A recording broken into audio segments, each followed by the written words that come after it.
There's a famous line from Shakespeare's Hamlet, "To thine own self be true." But truly knowing yourself is not an easy task, and actually living your truth can be even harder. Not everyone's gonna make it to the valley beyond. On this week's Westworld, Season 2, Episode 9, Vanishing Point.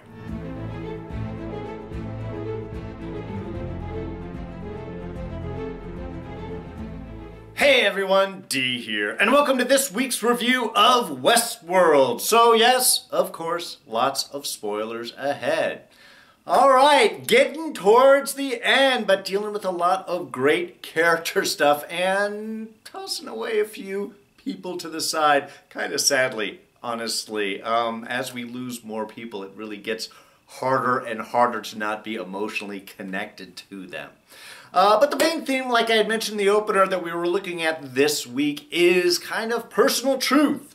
Finding and discovering your personal truth. But not only that, how you deal with that that knowledge or that pursuit, that discovery. We have, of course, William, who is always hiding his personal self. We have Teddy, who's trying to remember himself, and Bernard, who's trying to hang on to his personal truth, his identity. So let's start this off with Bernard's little bit here, because he does kind of play a little background, weaving in several of these scenes as he's watching what's going on with Charlotte Hale, and then this quick little interaction with Maeve, mostly with Elsie though this week, and perpetually bothered by Ford. I mean, most of the season we haven't seen Robert Ford. Now, once he's been discovered, he's everywhere. He's all over the place. He's in everybody's little bit of story. And here, kind of like the devil on Bernard's shoulder. I mean, really in the sense that he's constantly pushing how humanity is going to betray him. Not only how Charlotte, when he sees what happens with Clementine there, and that whole little bit, which we'll touch on, but also, of course, dealing with Elsie, that constant idea. And even seeing what had happened to Maeve. You know, there's that kind of constant reinforcement of humanity is just going to turn on you at any point. But Bernard is, in some ways, the polar opposite of Ford in this situation. He is a peaceful man for the most part. He doesn't want to kill, and he certainly has been not very happy with Ford forcing him to kill. And that's really where his conflict, his pursuit of self-identity really runs in here. And I love the fact that it's framed around kind of a commitment to Elsie. Because while Ford is saying, yes, she's going to betray you, and down the road that might be the case. She might have to turn around and say that Bernard is a host and not an actual human at some point. And I think that that's sort of what Ford is laying into. But for Bernard, he's actually right when he tells Ford is that Elsie could have killed him. She has saved his life. She's backed him up. She knows that he's a host, and she's working with him because he has made a commitment, and they've developed this relationship over the years. And the fact that they can sort of maintain and build that relationship, I've really kind of enjoyed.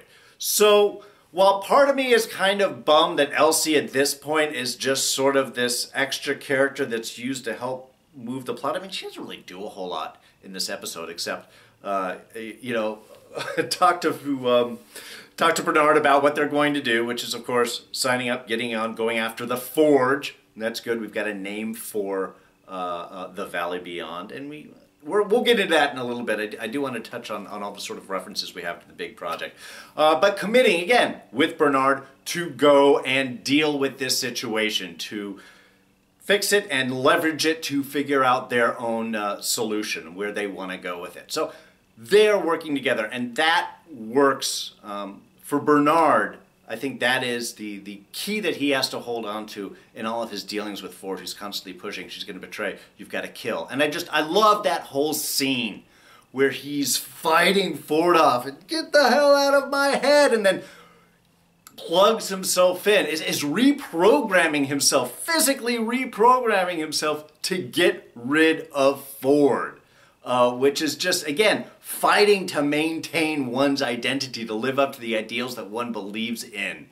that he could easily just let Ford be in control, but he's not. He is fighting to do the right thing in his mind.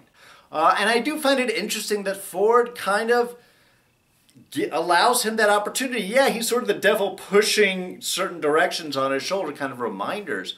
But he does talk about letting it be his own choice. And when he finds Ford looking for the code or when Ford sees Bernard looking for the code, he kind of highlights it. All right, here it is. You can erase me. It's your choice. And that final interesting line, I know you're the only one who can end this. I mean, we know how important Bernard is. And again, I think it's not just Bernard, it's that Bernard-Arnold kind of blend of identity that I think is going on within him that will turn out to be so valuable once they get to the Forge and deal with this whole thing they've been heading for this entire season. Alas, Elsie won't be there, but I do think that he made the right choice just having her aside. It's going to get messy, and we don't need any more distractions or a higher body count than we need. Now, William, on the other hand, is someone who has hidden his personal truth, his true identity from the rest of the world most of his life. As he says, most of the time out there in the real world, he has this facade. He's got his Bruce Wayne image out there, the righteous, the Ford, the caring about the family, and it's only inside the park, only here where he feels that he can sort of let down and in some ways maybe have that own sense of self-discovery. That's something that Ford talks about, is the self-truth, the learning about self that happens inside the park. Downside, of course, is sometimes the self-portrait is not that flattering when you find out who that is. And that has led to really what the big tragedy is of William's life, and here focused on, of course, to the suicide of Juliet and the estrangement of his daughter. And I thought all of these were handled really well. I liked how they sort of built up the emotion and told the little bits of the story and sort of pieced it all together. I mean, we're seeing Juliet really in some ways in the first few shots, she seemed to be fine interacting. It was a party. It's William that is drawn away and not really wanting to be there. So it's like she's really more interactive with the world than he is at this point. Now, she does seem to have some addiction problems, but you have to wonder how much of that has started with dealing with William, who has hidden this part of himself away where she can feel this, where she can see that, but maybe not be able to identify it easily. And then, alcohol, parties, the lifestyle, it starts to become a distraction. So I'm wondering kind of how much of that actually sort of played into whole Juliet's downfall in that sense. And then, of course, we have the resulting effect that it has for Emily, who, of course, is feeling very guilty because the last thing she tells Mom is, you're an addict, we're going to lock you away with the doctors in a place where you can't check yourself out of, because that's what you do and it doesn't help and we have to stop. Again, very caring, very considerate. Younger Emily is very, a righteous individual, certainly caring, but having to make those harsh choices.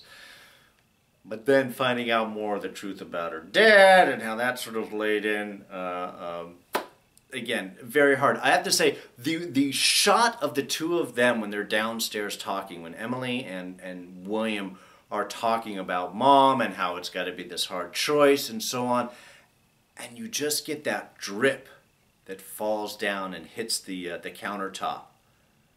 And then you look up and it's gathering. Again, we've seen all these little bits of images drop throughout the episode, but here we see where that odd, why is there a wet glass grape up there? What are we staring at? And we find out, no, that's from the chandelier and the water flowing over where she has taken, looks like, a whole bunch of pills and axed herself in the tub. So again, just a great, I just really enjoyed how they framed that, very slow, how they're having that interaction and then that distracting drop and then looking up and then the slow motion run for William up the stairs. I thought was really, emotionally powerful.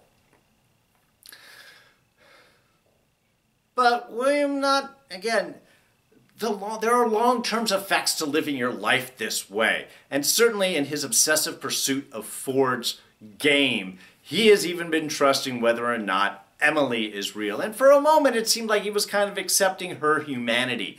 But as soon as the questions started to get too close, as soon as they were too much, and then, understandable, why are we talking about your mom in the middle of the park when William really should be in a hospital? How is that man still alive? Got shot a lot. Sure, she bandaged him up a little bit, but it didn't seem enough. So as soon as it finds out that as soon as he discovers the group coming, the rescue party coming, that's going to pull him away, that is a break, understandable break. And again, tragic too, because not only does he take out the rescue party, which seems to be excited to find him, but then kills Emily as well. And then the realization that what she was looking at, oh, here's the proof, but I never told anybody about my profile, and finds that disc or card. Really. Again, we've already been dealing with the tragedy of the loss of his wife, and now there is that realization, that moment of, oh my God, I just killed my daughter in my crazy snap in action of this pursuing this game with Ford. Really just heartfelt.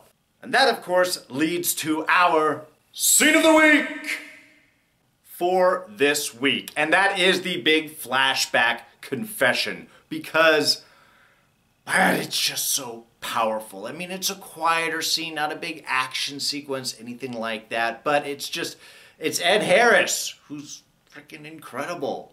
Just having that honest self-release, that exposure of his true inner self right there is just powerful. And of course, only can be done because his wife is asleep. Or so he thinks. But it's interesting because it is. Leading up to that, we have her just lying down with the whole, just be honest with me, just tell me one thing, just one thing that's true. And you can see how all of this emotional moments have really torn at him. So it's a very human moment where he sits and just like, you're right. You're the only one that sees it, and just totally opens up to her about, the darkness inside him, that it was a discovery, and he's finding out that he's going in and he's shedding his skin each time that he is going in there, and just that, again, it's interesting because part of it's very ennobling. I mean, again, this is a guy who has realized that there is an inner darkness within himself, and yet, when he is out in the world, he is trying to do righteous things. He is trying to be a good person. He is trying to care for his family. He's trying to contribute to charities. I mean, what did Juliet tell him at the beginning there? My dad knew you were a Marxist with all that contribution you did, Juliet, to Emily's charity there. He's trying to do the right thing. And it's only within the park where he lets that darkness out, where in a sense the only victims, the only people that have consequence for that are robotic hosts that can be rebuilt and repaired and put back out there. Now, of course, that is kind of the main reason why Dolores and everyone is doing the whole big revolt, because of that particular thing. But in some manner, for somebody who is trying to control that sort of darkness,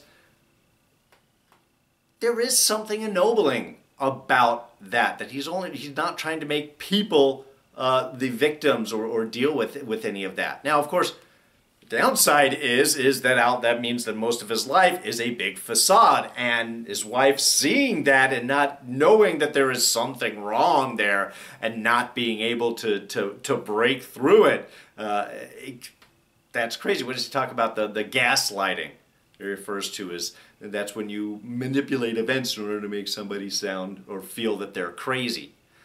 And that can imagine things if he is putting out so much of this facade out there, that is what sort of drives her nuts, and like I had mentioned, leads to her addiction. Entirely possible.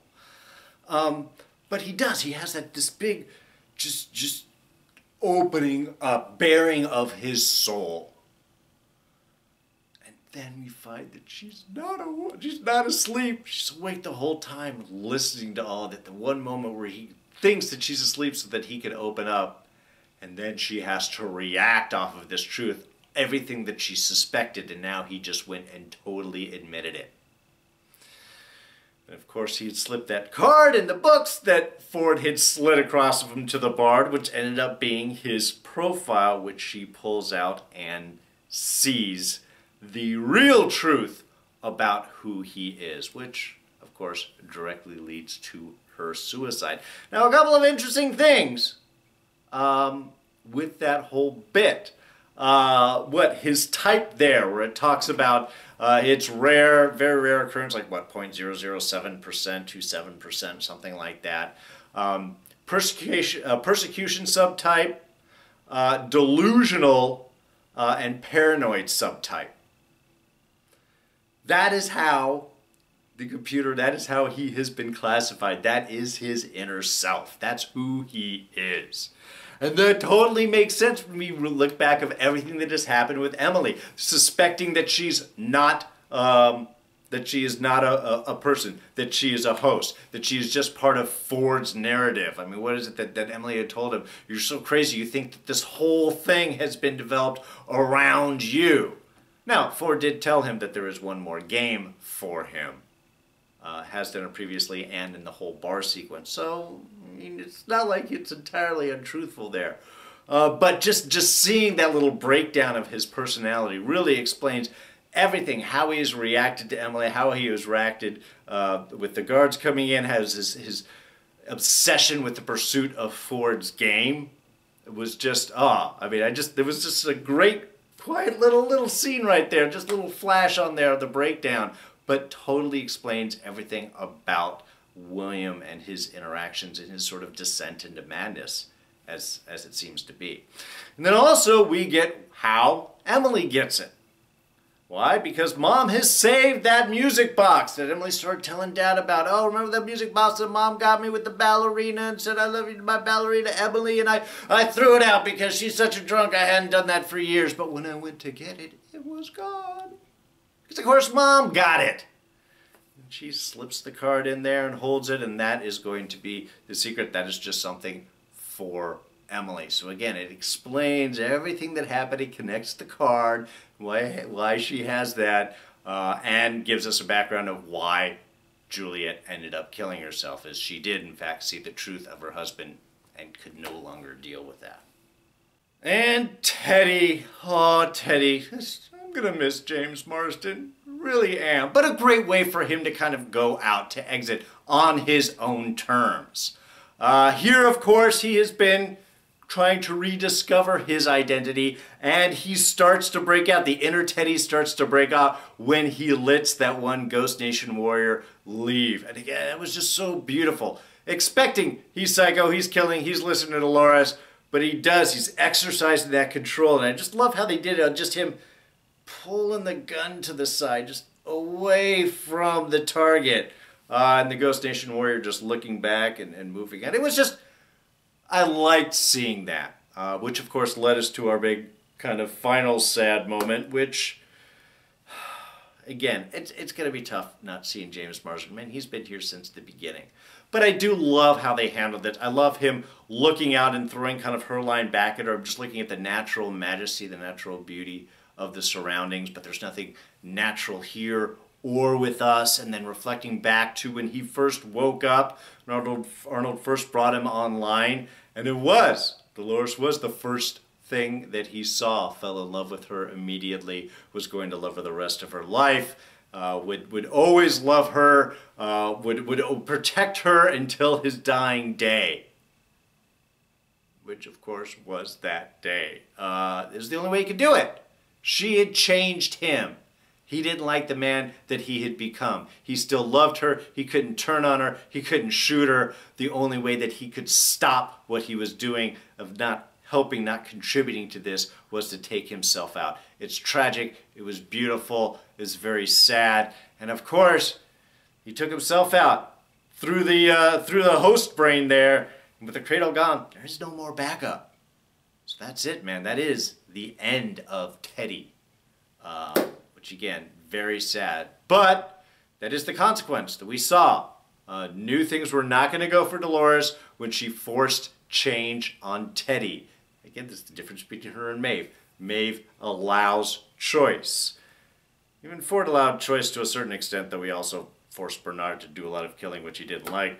But Dolores forced this change on Teddy, and he could not continue on that way. And this is the price of that type of forcing change on those you love.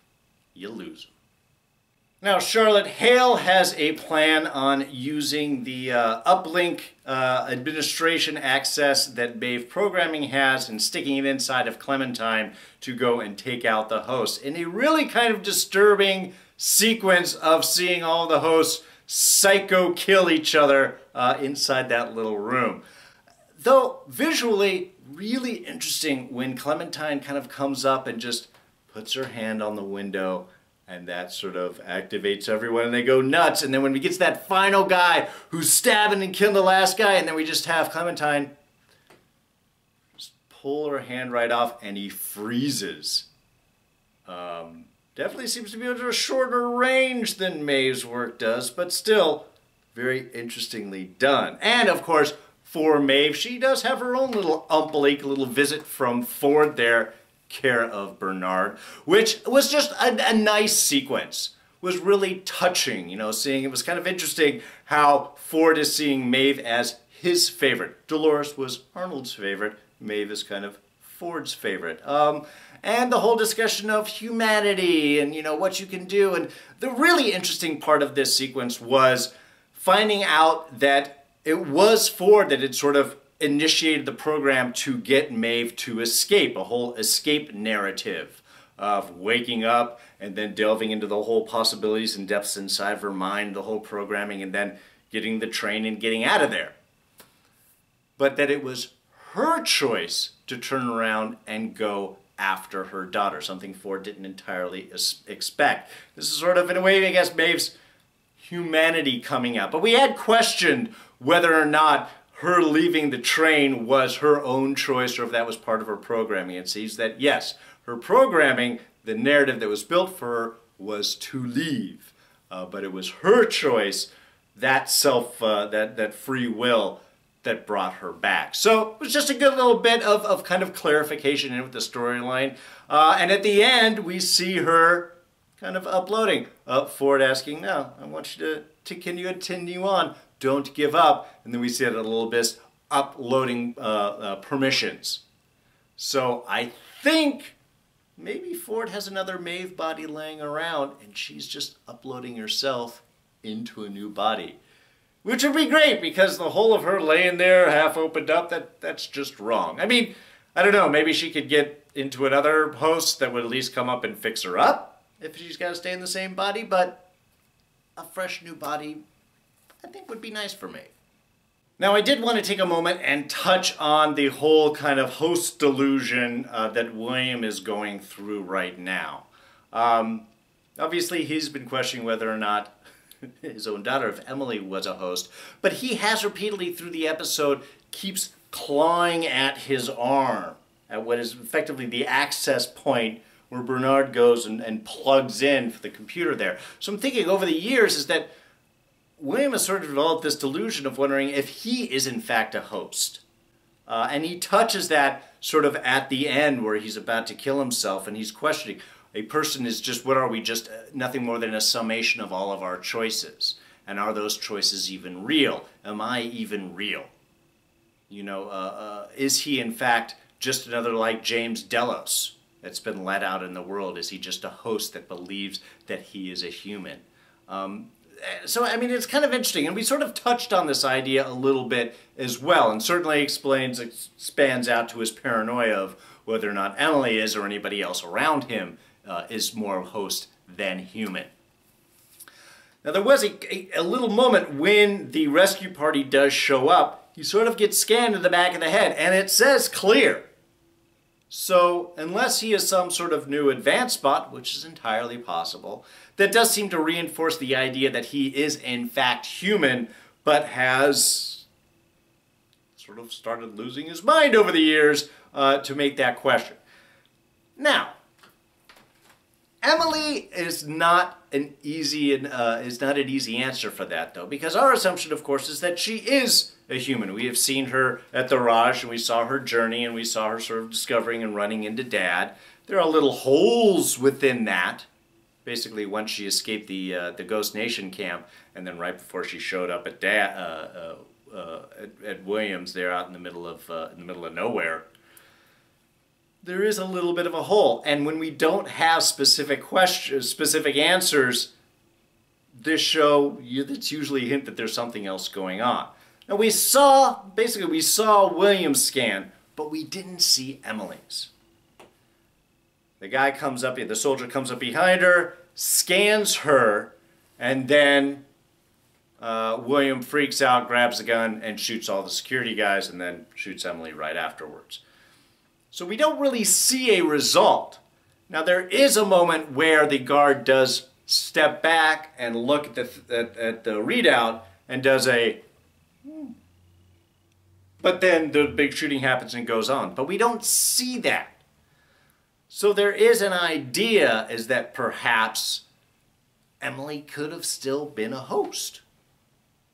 Most likely she's human, everything seems right, but there is some questions about why she was pursuing these answers before leaving the park. Why pressing so much about trying to hear so much about Dad while they're still in the park? Why not get him out of there and then do that in the hospital when they're in a safe place? So again, we're steered in one direction, but we don't specifically get an answer. And the fact that they didn't reveal what the readout on that little machine was does seem to imply that there is still a possibility that maybe Emily isn't really dead. Maybe. All right, just a couple of small things. First off, the Valley Beyond. That is where Dolores is heading, and it's also the same name that the Ghost Nation has given. And they had their little flashback. The Valley Beyond is not for you. Not everyone deserves to get to the Valley Beyond. Well, everybody else, human-wise, has referred this to the project. However, in the bar scene between William and Ford, William does refer to it as the Valley. You know, we had a deal, we stay out of Delos, you stay out of the Valley. So the Valley Beyond may be its location term. I mean, it's not the actual term for the computer for the whole setup. That appears to be the Forge, which Bernard tells Elsie in a matter of trust, while Ford was telling her, don't trust her. And I did love that he turns around and says, oh, it's the Forge. It's a complete data collection of all the guests laid bare. You can imagine what hosts would do if they have this information. So again, we're learning a little bit more. The Valley Beyond may be its actual term, and then within that is the, kind of like the Mesa. This is the Valley Beyond, and then the computer inside. It was the cradle there. Here it's the Forge, where it has all of the real people data. And of course, how they did the data collection. And that was kind of a cool sequence. I did like that between, again, Emily and William, how she is asking about, but you're going to need all of this and all of the data, and how do you make these choices? You know, again, we're finding a little bit more. In the beginning, we didn't know what data we need, so we'd save all the data. But we're going to need a scan of that data. We're going to need a constant mental comparison of what's going on. And they do it with the hats in the brim. That's where they got a little scanner, so you got your hat on all the time and they're constantly scanning your brain. White hat, black hat, doesn't matter. It's just a false choice that people can of the image that they want to portray out. And in the meanwhile, the computer goes, the Forge searches and finds and scans and discovers their real true self. All right, well, I think that pretty much covers everything. So next week is the season finale. It's the end. That means we've got to finally get to the Valley Beyond. We've got to have our we're going to discover the Forge. We're going to see what the whole setup is. We got to get our full explanation. Everything's got to be sort of laid bare by next week. And then where are we going to go with season 3? Is Dolores going to escape? Is the Ghost Nation going to hide her off? And are they going to escape? Is William going to destroy the Forge? And if he does, is it before or is it after everyone escapes through it? It's where?